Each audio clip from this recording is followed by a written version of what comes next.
and the leadership and all members of the Senate will be increasing the budget of the Coast Guard, the Philippine Coast Guard. Magandang araw mga ka-aerial defense, may ibabahagi na naman ako sa inyo dahil ngayong araw na ito ay may bagay tayong pag-uusapan, pondo ng PCG dinagdagan para paganahin pa ang ibang barko ng Pilipinas, pero bago tayo magpatuloy wag mo muna kalimutan mag-like, share, and subscribe, paki-follow at like muna ng aming page na nasa description na ang link. Nakatakdang tumanggap ang Philippine Coast Guard ng sapat na pagtaas sa kanilang budget para sa susunod na taon. Ibinunyag ni Senate President Juan Miguel Zubiri nitong Lunes. And I'd like to, before we end, I know that there are no more members who wish to ask questions on the DOTR. I'd just like to put on record, Madam Sponsor, that this representation and the leadership and all members of the Senate will be increasing the budget of the Coast Guard, the Philippine Coast Guard. I will not anymore mention the amounts and what it's for, but we've already discussed it in private. They will be very happy and pleasantly surprised with the outcome. Ginawa ni Zubiri ang anunsyo sa deliberasyon ng plenaryo ng Senado sa panukalang budget ng PCG, na isang attached agency ng Department of Transportation o DOTR, ngunit bago ang pahayag ni Zubiri, humingi na ng paliwanag si Senate Minority Leader Aquilino Coco Pimentel sa pangangailangang dagdagan ang alokasyon ng PCG ng 1.3 billion pesos. Si Senator Grace Poe, ang sponsor ng DOTR 2024 budget, ay nagsabi na ang PCG ay gumagastos ng 1.7 billion pesos taon-taon para sa gasolina lamang ng mga barko ng PCG. With the Coast Guard, we found out that a lot of their ships are inoperable because they're not being maintained. Wala silang pera for maintenance. The recommendation is they should be maintained every month and then dry dock at least twice in 5 years. Yung overhaul ng inspection. So, actually, the Senate gave the most increase in their budget given the scenario that we have right now in the West Philippine Sea. Sila yung ating first line of defense doon. Eh kung wala namang gasolina para patakbuhin yung mga barko nila, walang mangyayari. Hindi tayo makaka-inspect. Yes, actually, recent events have shown us the importance of the Philippine Coast Guard. So, West Philippine Sea, ang gusto ko lang sabihin, ano po kayo you are a trusted government agency.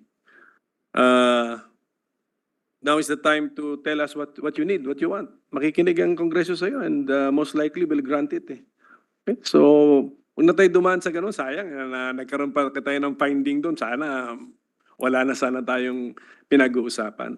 So, okay, let's just be careful because let's not, in any way taint the very positive image of the Coast Guard right now. Okay? Demanding kayo sa mga sa past, may mga memory din ako na medyo may mga insidenteng hindi maganda. So, kung pwede wag na tayong mabalik dun sa ganung panahon. So, we wish you all the best. Basta mark my word, minority ako. I'm telling you, kung anong majority gustong tulungan ka, pati minority andito po ready to help the Philippine Coast Guard. Take advantage of this fact. Thank you. Idinagdag niya na karamihan sa mga sasakyang pandagat ng PCG ay hindi operational dahil ang mga ito ay hindi na maintenance dahil sa kakulangan ng pondo. Binanggit ni Poe na may iba pang gawain ang PCG tulad ng pagsuri sa ilegal na pangingisda, terorismo, smuggling, at human trafficking na aktibidad sa dagat. Nauna nang sinabi ng tagapagsalita ng PCG na si Commodore J. Terrilan na ang plano ng Kongreso na palakasin ang pagpopondo ng PCG, ay susuportahan ang operational capability nito sa pagganap nito sa papel sa West Philippine Sea. Matatandaan dahil sa pursigido ang ating gobyerno na palakasin ang ating Coast Guard ay mabilis nilang naaprubahan ang pagdagdag ng 5 malaking barko ng PCG.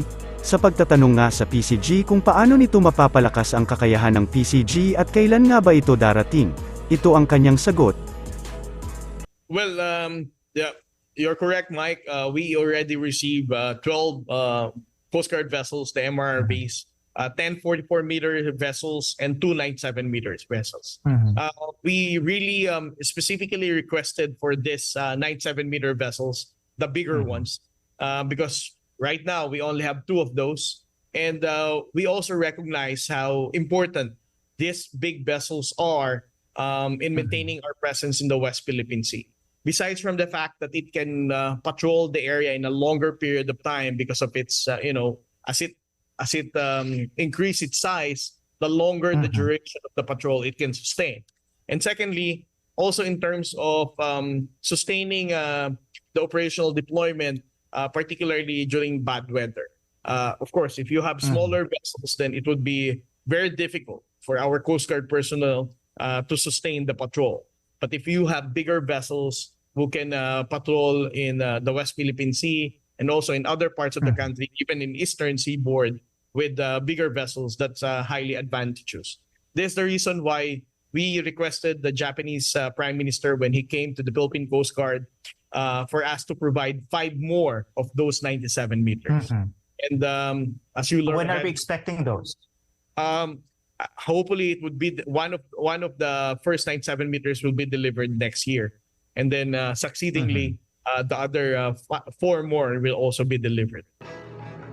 Sinagot naman ng PCG ang gawa-gawang storya o kwento ng China sa nangyayari sa West Philippine Sea na tila sinisisi nila ang Pilipinas.